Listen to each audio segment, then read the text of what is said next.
धन्यवाद दूची न्यायालय राय को एवं स्वागत जनाऊँ आज जमीन मिली। टीएमसी अतिरिक्त कमिशनर को माड़ मामलें गिरफ होते बीजेपी नेता जगन्नाथ प्रधान आज मिली जमीन ताकू कौन कह धन्यवाद दूचु न्यायालय को एवं आशा विश्वास न्यायालय राय आसी उचित राय आसी जमीन मिली वरिष्ठ बीजेपी नेता तथा विधायक प्रार्थी जगन्नाथ प्रधान को आम राय को न्यायालय राय को स्वागत करुचु।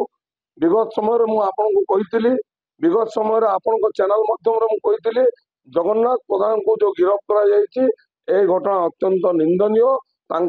कौन संपृक्ति नथिला जदि कौन सहयोगी कि दलर कौन कार्यकर्ता अतिरिक्त कमिशनर को माड़ मारी से कौन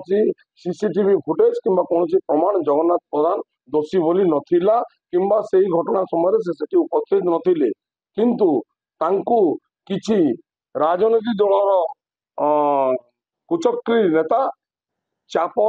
पकाई ओएस महासंघ को चाप पकाई एवं ओएस महासंघ से ही राजनेता मान चापर बशवर्ती होई से जो एतला देथिले एतलार आधार रे पुलिस तांकु गिरफ्त कर कोर्ट चालान करथिला। धन्यवाद दूची न्यायालय राय को एवं स्वागत जनाऊँ आज जमीन मिली।